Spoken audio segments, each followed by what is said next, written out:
Selamat pagi anak-anak, dengan Miss Deti di sini. Hari ini kita akan belajar tentang magnet.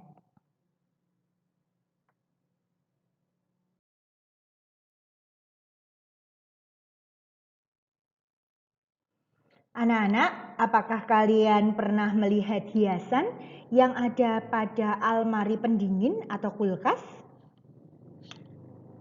Ya, pastinya sering sekali ya. Nah, anak-anak, apakah kalian tahu mengapa hiasan tersebut dapat menempel pada kulkas? Mengapa hiasan-hiasan tersebut tidak jatuh? Ya, betul sekali jawabannya ya. Hiasan tersebut dapat menempel pada kulkas karena adanya gaya magnet. Nah, gaya magnet itu apa? Mari kita simak ulasan berikut ini.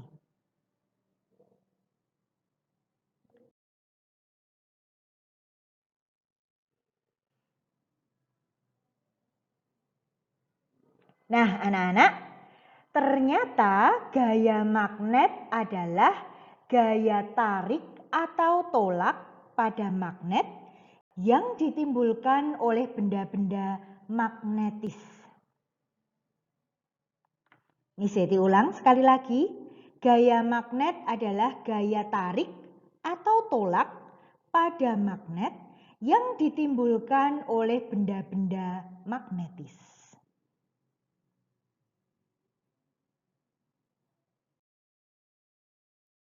Nah, kita akan mencari tahu tentang asal-muasal kata magnet, ya.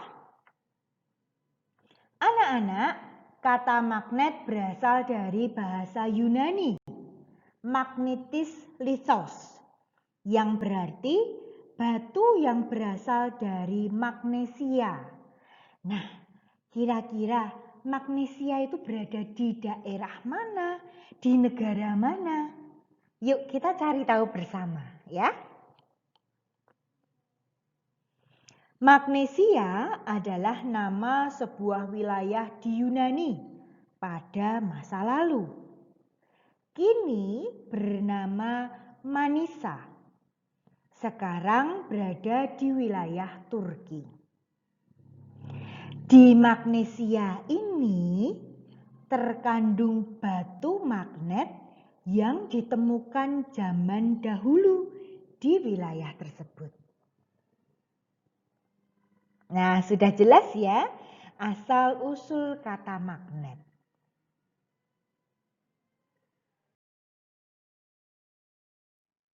Anak-anak, kalau tadi kita mendengar negara Yunani dan juga Turki, berikut Miss Yeti sudah persiapkan gambar peta negara Yunani dan Turki. Coba dilihat dengan baik.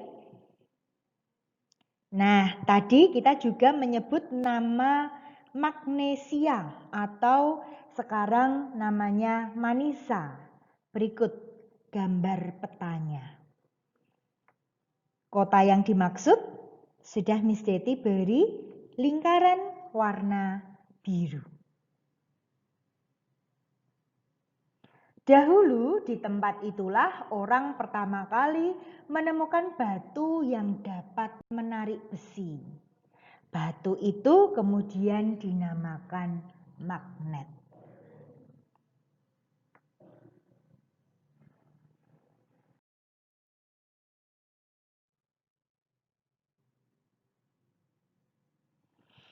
Anak-anak, seiring dengan kemajuan di bidang teknologi, magnet dimanfaatkan untuk menggerakkan kereta maglev.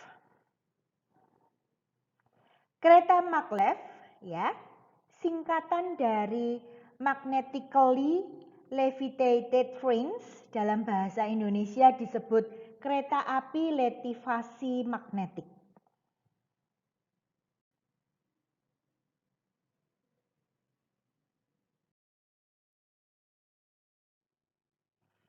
Tadi pengertian dari gaya magnet adalah gaya tarik atau tolak pada magnet yang ditimbulkan oleh benda-benda magnetis.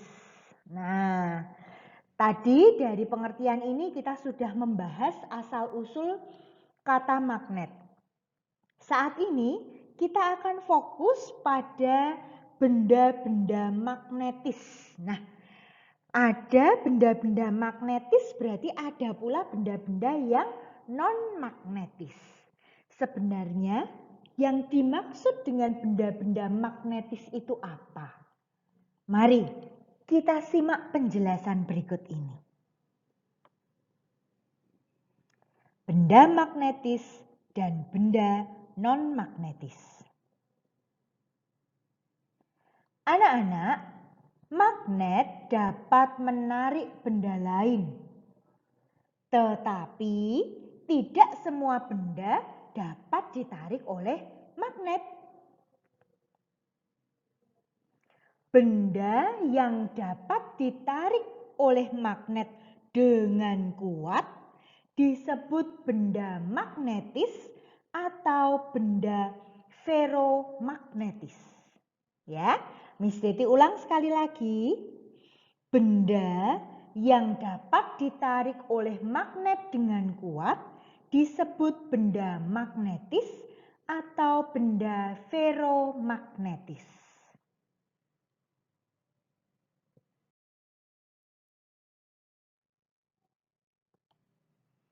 Nah, contoh benda feromagnetis apa saja? Oh, ternyata benda-benda yang terbuat dari bahan logam seperti apa itu? Ya, besi. Kalau yang ini apa? Betul, nikel. Ada kobalt. Jadi anak-anak, benda-benda yang terbuat dari besi, nikel, ataupun kobalt, dia dapat ditarik dengan kuat oleh magnet.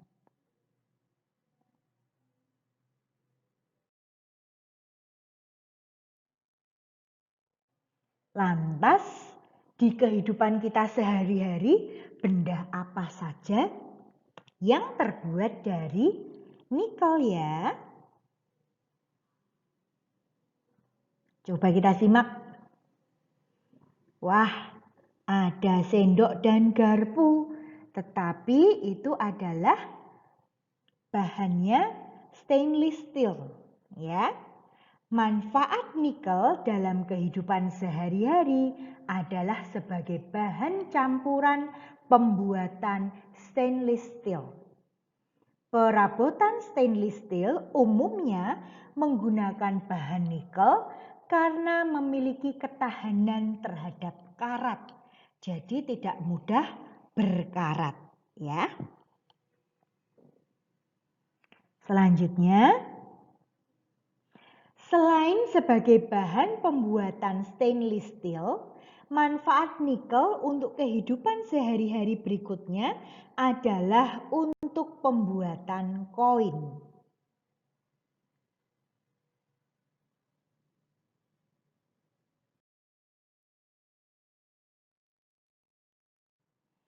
Lantas, benda-benda apa ya yang bahan utamanya penyusunnya terbuat dari kobalt?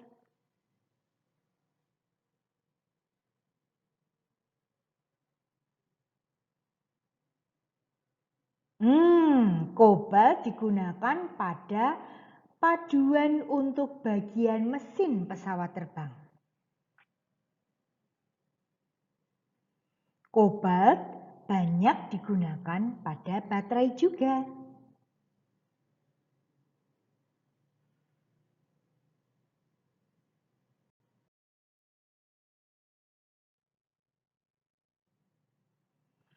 Anak-anak, jika tadi kita membahas tentang feromagnetis, ya, sekarang kita akan membahas tentang benda paramagnetis, ya. Benda-benda yang ditarik oleh magnet dengan lemah disebut benda paramagnetis. Nah, contoh benda paramagnetis adalah kromium.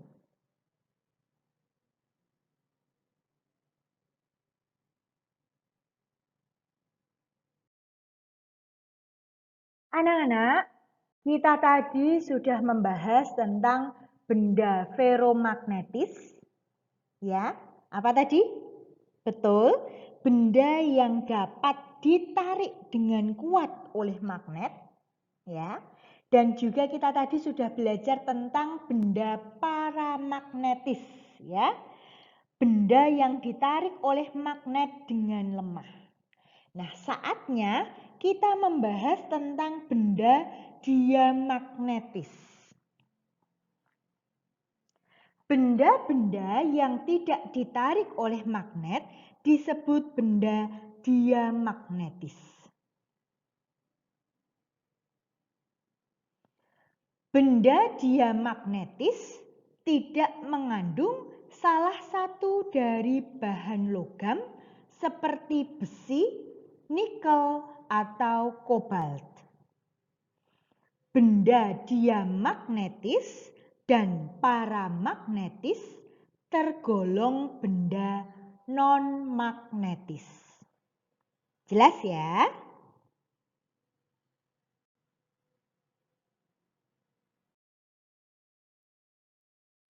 Nah, anak-anak, agar kalian mendapatkan pemahaman yang lebih baik lagi terkait dengan benda magnetis atau non-magnetis, berikut Miss Deti sudah mempersiapkan bagannya.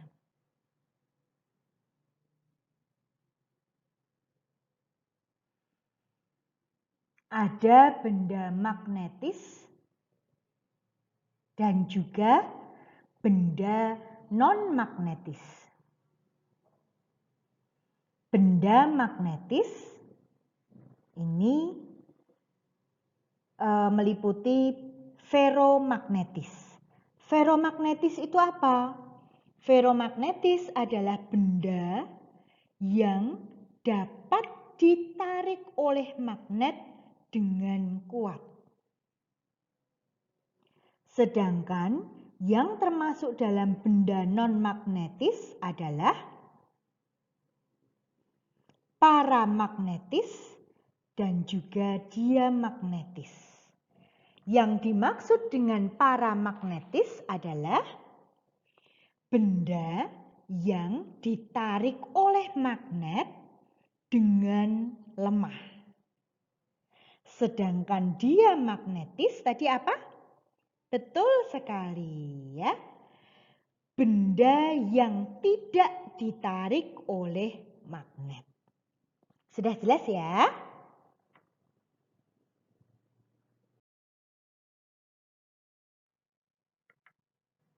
Mari kita belajar tentang macam-macam bentuk magnet.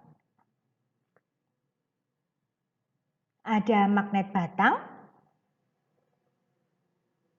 ada juga magnet berbentuk silinder, ada magnet berbentuk jarum, ada magnet ladam atau magnet U, ada magnet berbentuk cincin, dan juga magnet butang.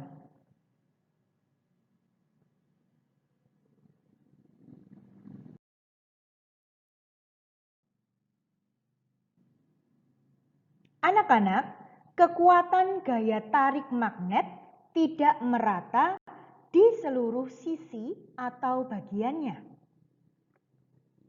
Gaya magnet terkuat berada di kedua kutubnya.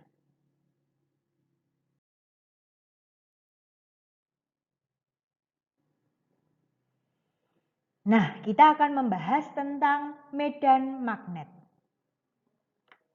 Semua daerah yang masih dipengaruhi gaya magnet disebut medan magnet.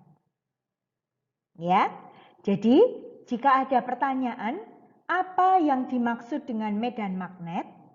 Medan magnet adalah semua daerah yang masih dipengaruhi gaya magnet.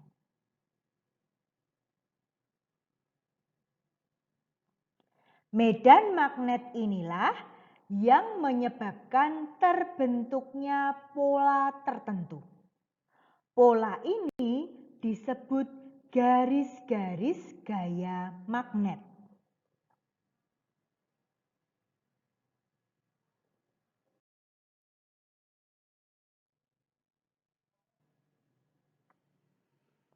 Nah, untuk memperjelas pemahaman anak-anak, Miss Deti sudah mempersiapkan gambar garis gaya magnet yang terbentuk oleh medan magnet.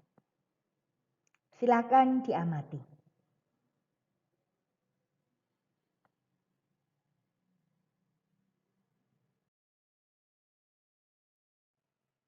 Pokok bahasan kita kali ini terkait dengan kutub magnet. Anak-anak, jika magnet dapat bergerak bebas, ada kutub yang menunjuk ke arah utara. Kutub ini disebut kutub utara magnet. Sedangkan kutub satunya yang menunjuk ke arah selatan disebut kutub selatan magnet.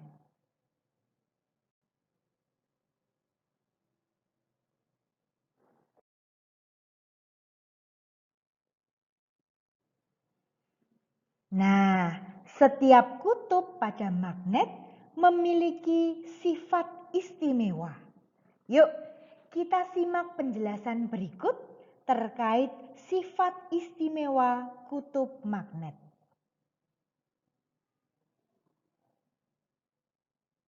Perhatikan gambar tersebut.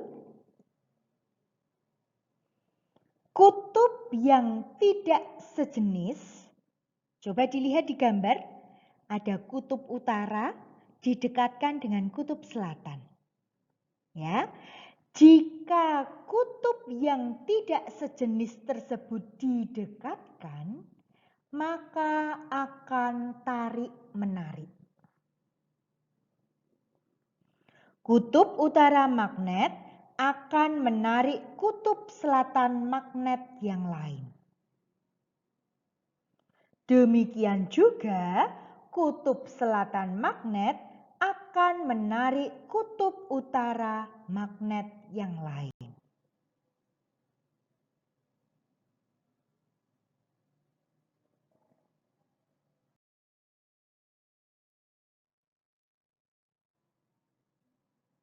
Coba dicermati gambar tersebut.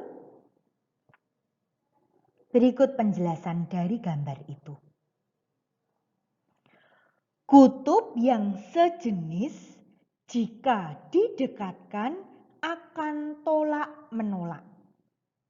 Ya, perhatikan di gambar itu, kutub utara magnet yang ada di sebelah kiri didekatkan dengan kutub utara pada magnet yang ada pada sebelah kanan.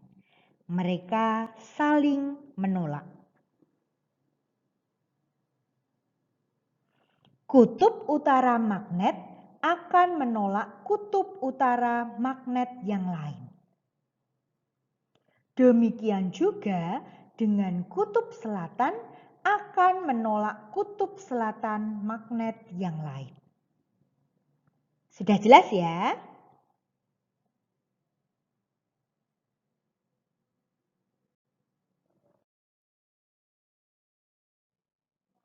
Nah, anak-anak, bagaimana cara membuat magnet? Mari kita simak penjelasan berikut ini.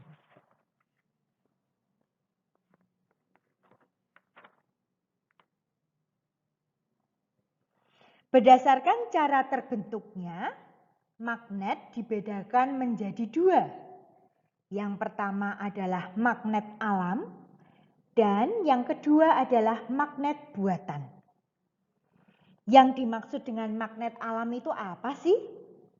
Ya, magnet alam adalah magnet yang terjadi secara alami.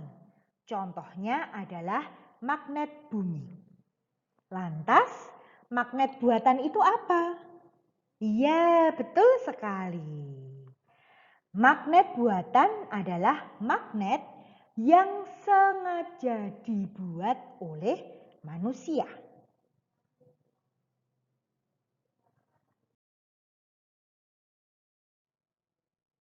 Nah, anak-anak, kita akan membahas bagaimana cara membuat magnet.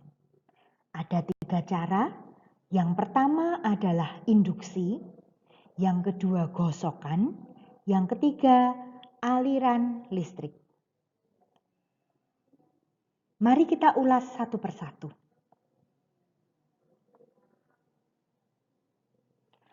Induksi magnet adalah cara membuat magnet dengan menempelkan atau mendekatkan magnet pada benda magnetis yang akan dijadikan magnet. Misalnya, pada gambar tersebut, untuk membuat paku menjadi magnet dengan cara induksi, paku harus ditempelkan pada magnet. Selanjutnya, paku didekatkan ke benda magnetis lain.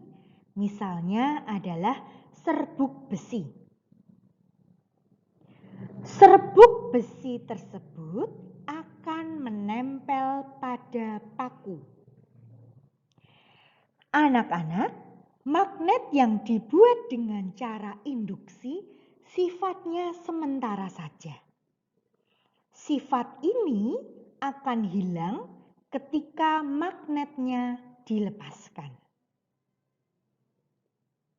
Yang kedua adalah gosokan.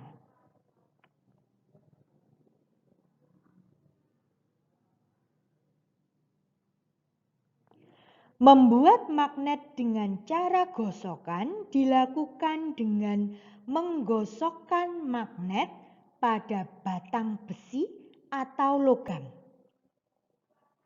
Yang harus diperhatikan adalah penggosokan harus dilakukan searah.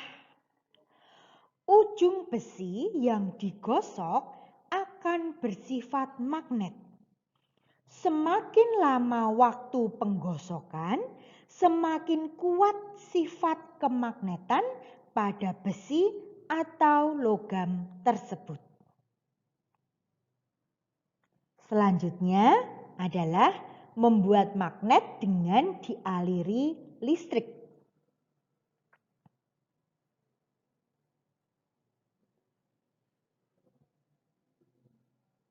Anak-anak, pada tahun 1820, Hans Christian Ørsted, seorang ahli fisika Denmark, mengemukakan bahwa kawat penghantar yang dilalui arus listrik dapat menghasilkan magnet. Magnet yang dihasilkan dengan cara dialiri listrik disebut elektromagnet. Ya, Miss Deti ulang. Magnet yang dihasilkan dengan cara dialiri listrik disebut elektromagnet. Nah, sifat kemagnetan benda yang dialiri arus listrik berlangsung sementara. Maksudnya apa? Jika arus listrik terputus, sifat kemagnetan benda akan hilang. Nah, sudah jelas ya?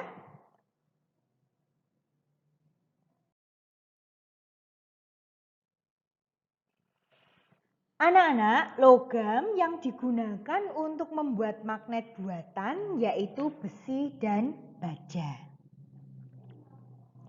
Ada perbedaan dalam pembuatan magnet dari besi dengan pembuatan magnet dari baja.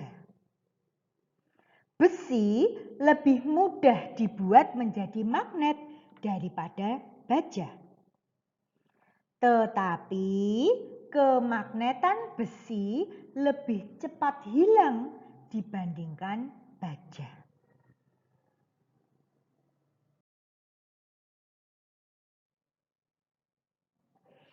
Nah, bagaimana cara menghilangkan sifat kemagnetan? Ya, yang pertama dipukul dengan palu. Yang kedua dipanaskan atau dibakar. Yang ketiga dialiri arus bolak-balik. Jelas ya?